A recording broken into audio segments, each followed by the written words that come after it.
Okay,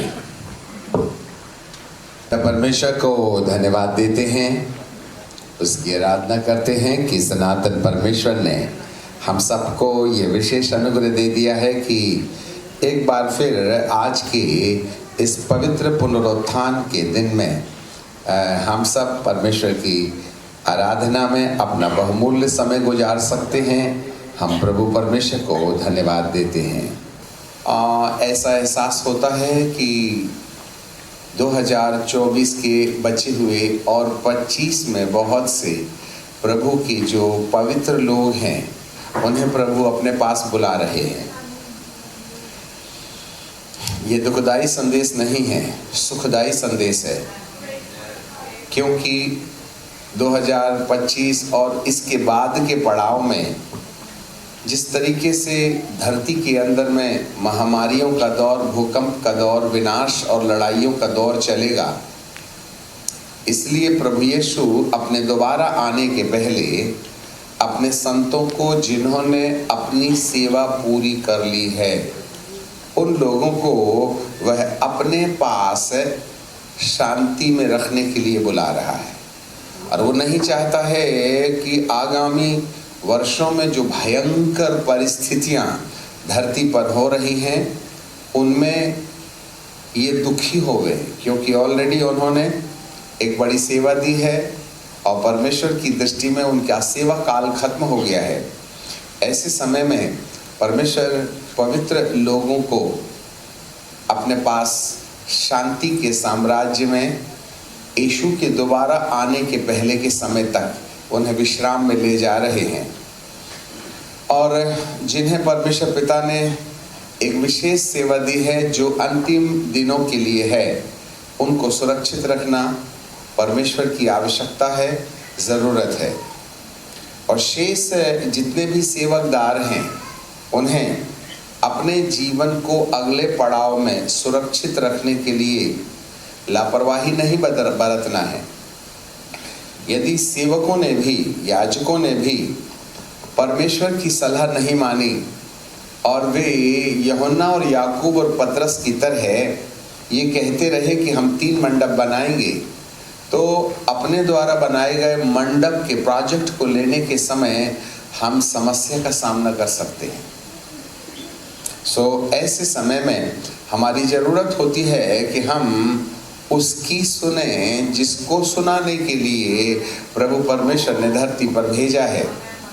और 2020 तक हमने अपने तरीके से सेवा कर ली, परंतु 2020 के बाद में परमेश्वर अब अपने तरीके से सेवा के लिए स्वयं परमेश्वर मैदान में आए हैं। इसलिए आने वाले पड़ाव में हमें बड़ी गंभीरता के साथ अपना सर ना लगाए बिना, वरन परमेश्वर के भय में उसकी मर्जी को समझते हुए उसके हिसाब से काम करने की ज़रूरत है। इसलिए हम अपने आप को कैसे तैयार करें, 2025 से लेकर के 30 के बीच में धरती पर फिर एक बार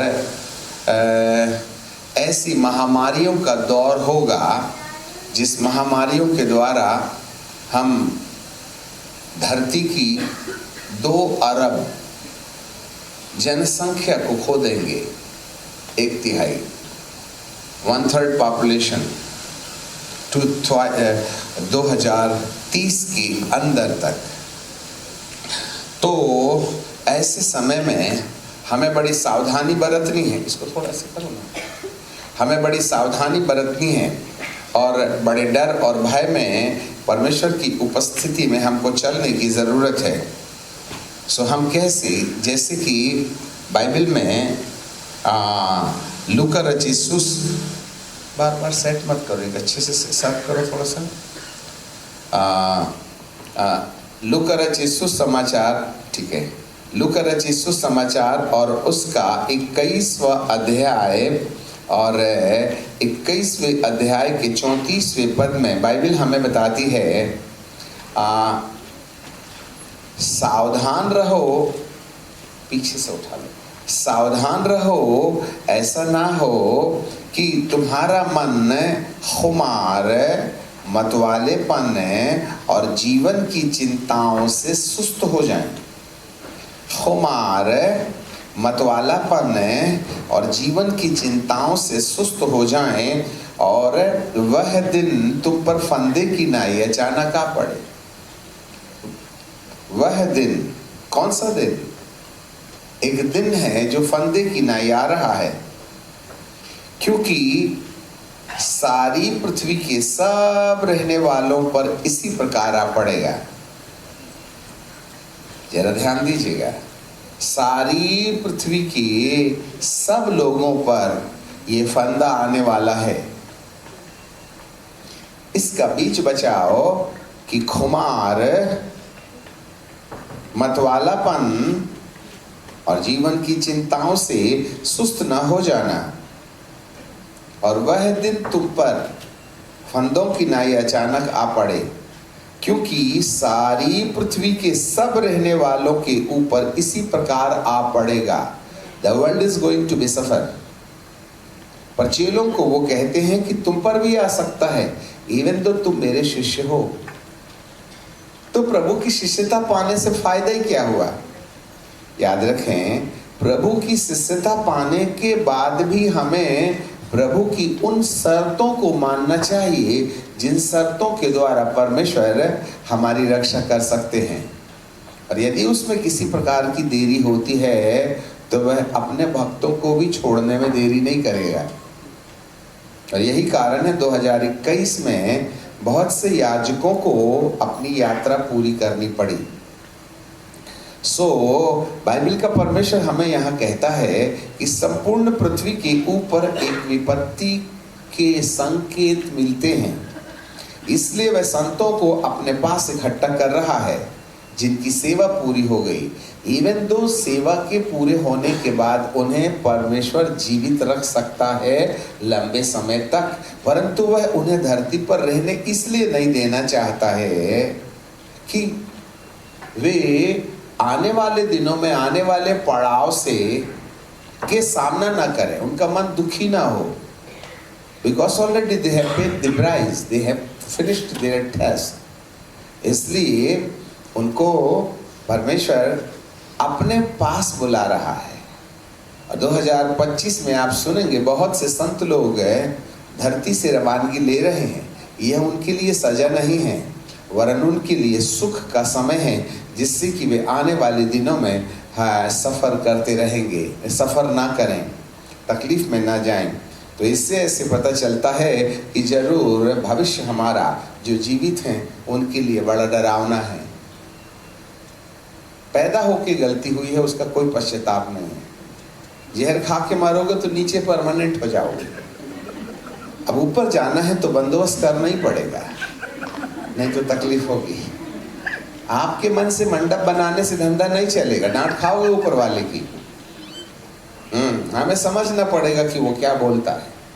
रूपांतरित चेहरे से जिसका वस्त्र चमक रहा है वो क्या कहना चाहता है, उसकी सुनने में खर्च कीजिएगा तो अपने प्राणों की रक्षा कीजिएगा।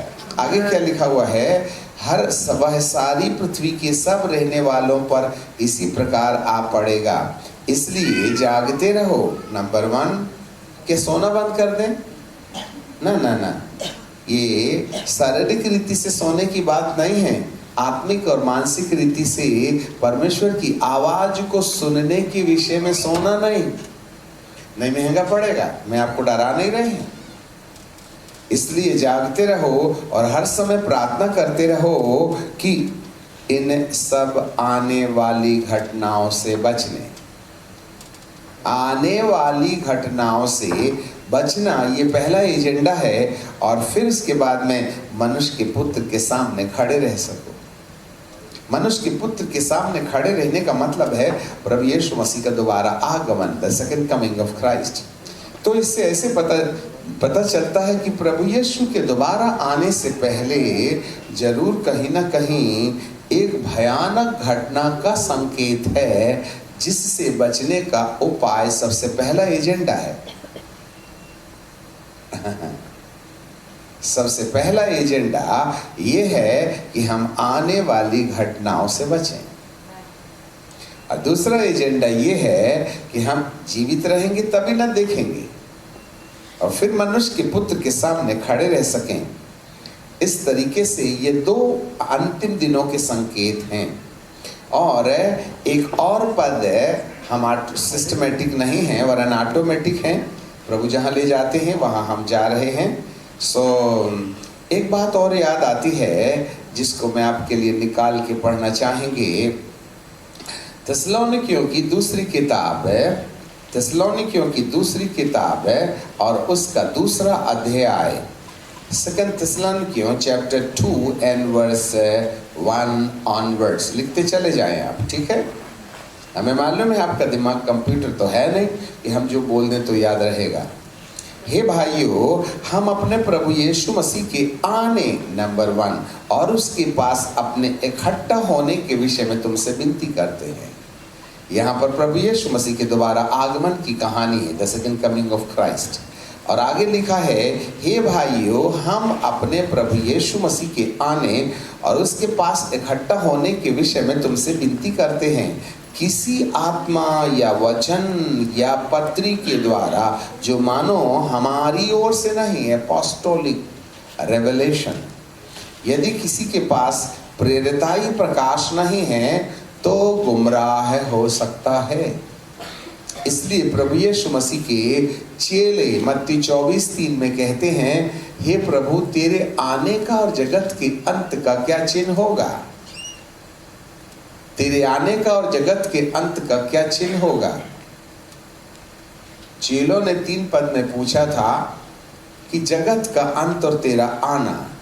इससे ऐसे पता चलता है कि प्रभु यीशु ने, पवित्र आत्मा ने यीशु के शिष्यों में भी प्रश्न के लिए प्रकाश डाला था कि तेरे आने का और जगत के अंत का क्या चिन्ह होगा। तब प्रभु यीशु मसीह ने कहा, सावधान, भरमाने ना पाओ, ख्रिस्त विरोधी आएगा। और देन उसके बाद में ये कहा था कि तुम राज्य राज्य पर और हम पढ़ लेंगे ना, देश देश पर और राज्य राज्य पर, मत्ती की किताब और उसका 24वां अध्याय। मुझे याद तो है परंतु फिर भी पढ़ने से ज़्यादा अच्छा होगा। जब वह जैतून के पहाड़ पर था तो चेले अलग उसके पास आकर कहा, चेलों ने अलग उसके पास आकर कहा, हमसे कह कि ये बातें कब होंगी और तेरे आने का और जगत के अंत का क्या चिन्ह होगा? तो 2 प्रकार के चिन्ह प्रभु ने दिए थे। यीशु ने उनसे उत्तर दिया कि सावधान। अब कैसे सावधान रहे? गटर मस्ती नहीं करना चर्च के अंदर। सावधान, कोई तुम्हें भरमाने ना पाए, कोई तुम्हें भरमाने ना पाए, कोई तुम्हें भरमाने ना पाए। बहुत से ऐसे होंगे जो मेरे नाम से आकर के कहेंगे कि मैं मसीहा हूं और बहुतों को भरमाएंगे। ये एक स्पिरिचुअल अटैक है, आत्मिक हमला है, बौद्धिक हमला है, जिसके द्वारा हमें पथभ्रष्ट किया जा सकता है। परमेश्वर की सच्चाई से, अपने परमेश्वर के ट्रैक से हमको बाहर ले जाया जा सकता है। और फिर दूसरी बात उन्होंने कहा था, क्योंकि बहुत से ऐसे होंगे जो मेरे नाम से आकर के कहेंगे कि मैं मसीहा हूँ और बहुतों को भरमाएंगे। इससे ऐसे पता चलता है कि प्रभु यीशु के आने से पहले बहुत सी फॉल्स डॉक्ट्रिन, गंधे उल्टे सीधे सिद्धांत जो बाइबल से ही निर्धारित किए जाएंगे, परंतु उनकी प्रभुता अंधकार की शक्ति की ओर से होगी। इसलिए बाबा पौलुस कहते हैं, हर संदेश पर जो बाइबल के ऊपर दिया जाता है उस पर विश्वास नहीं किया जा सकता। अभी विश्वासियों का काम यह होता है कि बाइबल में लिखा है, बस गिर पड़े। फिर कौन बोल रहा है कौन नहीं बोल रहा है, देखो भाई साहब, पहले ही दिन से बाइबल पर आर्ग्यूमेंट होते रहे हैं। जब हवा अदन के बगीचे में थी तब जो है ना, ये क्या बोलते हैं, सर्फ जो चतरा था वो आकर के बोला, बुआ क्या कर रही हो? तो बोले आराधना कर रही हो। मैं भी सम्मिलित हो जाऊं कि अच्छा हाउस चर्च चल रहा है, आ जा। चलो अपन आराधना के बाद ना अंताक्षरी खेलेंगे, बाइबल स्टडी करेंगे। और बाइबल स्टडी में भी उसने हवा से पूछा, क्या परमेश्वर ने कोई फल खाने के विषय में मना किया था? सामने वाले को बाइबल मालूम होगी तभी ना। क्या समझता है तू? अरे जिसके सामने बाइबल लिखी है, तुम तो 2-4 अध्याय पढ़े होंगे, उसके तो सामने बाइबल लिखी थी। इसलिए सामने वाले को बेवकूफ मत समझना, वो हमसे बेहतर बाइबल जानता है। और धरती पर एक भी याजक ने इतनी डिग्री नहीं ली है, उसने उतनी लेके बैठा है। अच्छे से याद रखना, वो 11वीं पास नहीं है। अपनी डिग्री देखो आप। वो दुनिया को चलाता, अंतरी मंत्री संतरी सबको जेब में रखता, सब सैल्यूट मारते हैं उसको। तो वो आ गया बेचारा, सांप के अंदर समा गया, और मैम को समझ में आया ही नहीं। वो क्या बोलती, अपने मानुस आहे, अपना ही आदमी है, टेंशन नहीं लेना, परमेश्वर ने इन्हीं के ऊपर तो प्रभुता करने बोला ना। परंतु समझ में नहीं आया, उसके माथे में किसी ने हुक मार के रखा था। क्या परमेश्वर ने कोई फल खाने के लिए मना किया था? तो हवा ने कहा नहीं नहीं नहीं नहीं, हम सब खा सकते हैं, बट किंतु परंतु लेकिन एक है जिसको खाने के लिए परमेश्वर ने मना किया था। बस उसी पर बहस छिड़ गए। देखो सामने वाला अपने हमारे मुंह से ना बाइबल उगलवाता है और फिर उसमें मिलावट शुरू करता है। हाँ, आजकल इतने ढेर सारे सिद्धांत आ गए हैं भाई साहब, मैं क्या बता दूं। यदि सही रास्ते पर नहीं रहे तो कभी मंजिल नहीं पहुंचेगा। और आत्मिक अगुओं के शरण में नहीं रहे, जिसका माथा परमेश्वर के साथ जुड़ा हुआ है, तो हम भटकाव में आ सकते हैं। इसलिए बाबा पौलुस ने कहा कि जो पत्री हमने नहीं लिखी है, जो संदेश एपोस्टोलिक नहीं है, उसके ऊपर विश्वास करके तुम भटक मत जाना। यहाँ पर प्रभु जी ने दूसरा प्रश्न कहा कि तुम 6वें पद में है ना 24:6 में कि तुम लड़ाइयों की चर्चा सुनोगे, देखो घबरा न जाना, क्योंकि इनका होना अवश्य है, परंतु उस समय अंत ना होगा। लड़ाइयों की चर्चा सुनोगे, और सुन ही रहे हम। कहीं रशिया यूक्रेन की सुनते हैं, कहीं इजराइल और हमास की सुनते हैं, फिर चारों तरफ से घिरते चला जा रहा है। और जब कभी तुम पवित्र नगर इजराइल को सेनाओं से घिरा हुआ देखो, तो मान लेना दुनिया के अंत की घंटियों ने बजना शुरू कर दिया है। क्यों? हमें नहीं समझ में आ रहा है कि जब हम उसके पवित्र नगर को चारों ओर से दुश्मनों से घिरा हुआ देखें, तो हमें जान लेना चाहिए कि दुनिया का अंत अब निकट आ गया है। जरा देख लीजिएगा लूका रचित सुसमाचार 21 अध्याय 20 पद। Book of Luke chapter 21 and verse 20।